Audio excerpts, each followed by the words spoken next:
kronologis dari kejadian, ada gempa yang terjadi magnitudo 6,7. Di gempa ini berpusat di darat, kedalamannya cukup dangkal ya, 10 kilometer. Kemudian secara umum itu baik yang dirasakan maupun tidak dirasakan, secara total setidaknya sudah ada 118 gempa susulan yang terjadi yang dicatat oleh BMKG. Untuk fatalitas, sejauh ini dari data yang sudah dikumpulkan bersama-sama dengan BPBD dan tim tanggap darurat dan reaksi cepat di daerah, ada 1 korban jiwa meninggal dunia di Kabupaten Sigi. Untuk itu posko darurat dan penanganan intensif memang kita pusatkan di Kabupaten Sigi. Next slide. Gempa utama ini magnitudo 6,7 terjadi kemarin 16 Juni pukul 10.27 waktu Indonesia Barat. Ini kedalamannya dangkal. Ini gempa darat. Jadi gempa darat ini karena dia juga agak jauh di daratan, tidak di pinggir laut, sehingga ini tidak berpotensi tsunami. Sekali lagi, ini tidak berpotensi tsunami dan tidak ada tsunami yang terjadi kemarin di Palu. Kita melihat beberapa video amatir yang menyebutkan ada fenomena air surut di Teluk Palu dan beberapa tempat lainnya. Kita pastikan itu adalah fenomena pasang surut biasa dan tidak relevan atau tidak ada kaitannya dengan fenomena gempa yang terjadi di Sigi. Jadi sekali lagi, gempa darat magnitudo 6,7 kemarin tidak menimbulkan tsunami dan tidak ada tsunami yang terjadi. Berikutnya, next slide. Seperti aktivitas gempa secara fisis, maka kejadian gempa magnitudo 6,7 kemarin akan diikuti oleh gempa-gempa susulan. Gempa-gempa susulan ini ada yang kekuatannya cukup signifikan, seperti di beberapa jam pertama ada magnitudo 4,5, kemudian naik 5,2, kemudian ada beberapa gempa yang cukup berasa setelahnya ada magnitudo 4, magnitudo 4,2 dan seterusnya, dan ada beberapa aftershock gempa susulan yang juga terjadi tetapi tidak dirasakan secara signifikan oleh masyarakat. Tetapi secara umum ini aktivitas gempa susulan ini meskipun cukup intens, ini menunjukkan adanya peluruhan energi dari energi utama yang dilepaskan di magnitudo 6,7 kemarin. Hal-hal yang perlu diwaspadai kita sudah sampaikan kepada masyarakat melalui BPBD dan personil Babinsa, Babin Kamtipmas. Mungkin saja dalam 1 minggu ini fenomena gempa susulan yang kekuatannya atau bisa dirasakan secara signifikan oleh masyarakat itu akan tetap terjadi karena ada peluruhan energi. Nah, ini kita harapkan masyarakat tetap waspada, khususnya bagi saudara-saudara kita yang rumahnya terdampak dari gempa utama kemarin.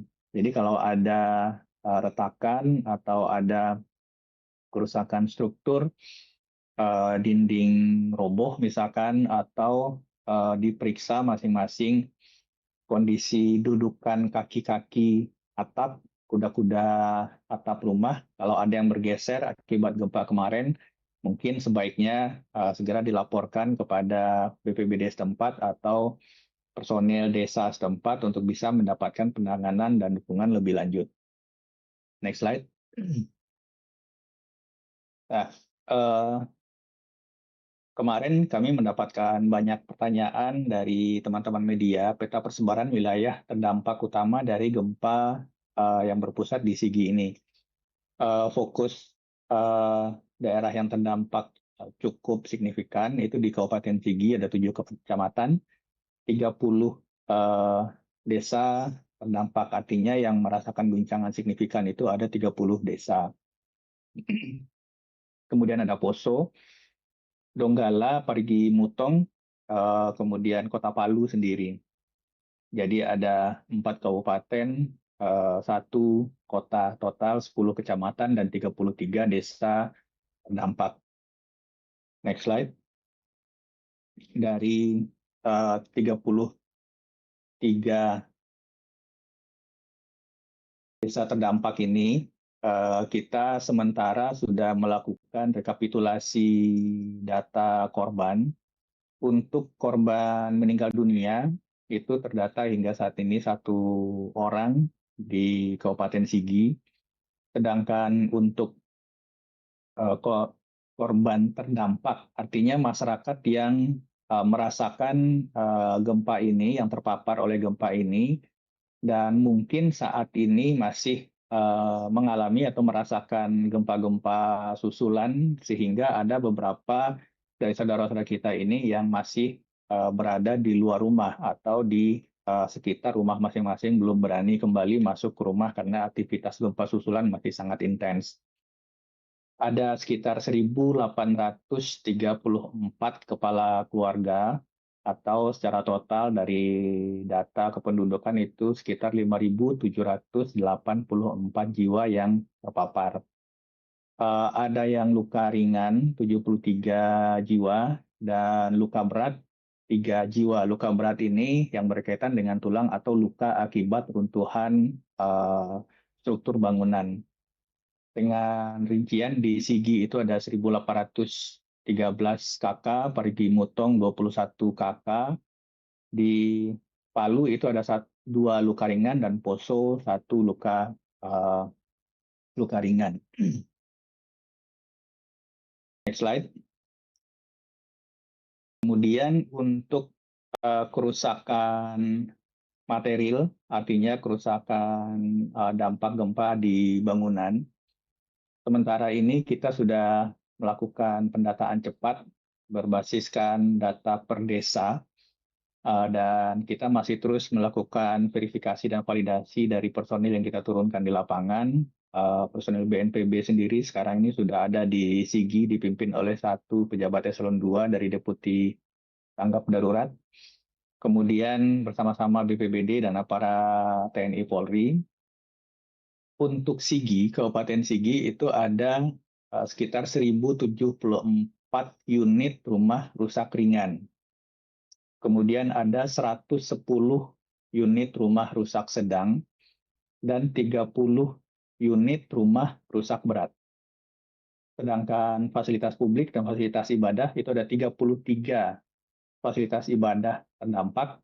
Ini pada umumnya fasilitas ibadah ini ada yang dindingnya roboh atau dindingnya retak atau mengalami kerusakan struktur dan non-struktur lainnya. Ada 4 kantoran dan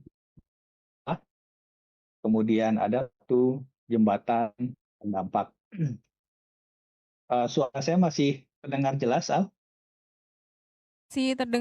Masih terdengar dengan jelas, Pak. Oke. Kemudian untuk Palu, itu ada 20 rumah terdampak. Ini kriteria kerusakannya masih kita lakukan pendalaman. Kemudian ada 1 fasum, 1 tempat usaha, dan 1 jembatan itu retak di titik persambungan, tapi ini masih bisa digunakan sementara secara terbatas. Di Poso ada 5 rumah terdampak, 3 diantaranya rusak ringan dan 2 lainnya masih dalam asesmen. Kemudian ada 1 ruas jalan amblas di jalan desa. Mungkin teman-teman media sudah juga melihat laporan visualnya, jalannya mengalami keretakan yang cukup signifikan. Parigi Mutong itu ada sekitar 15 rumah rusak. Kriteria kerusakannya masih kita dalam verifikasi dan validasi.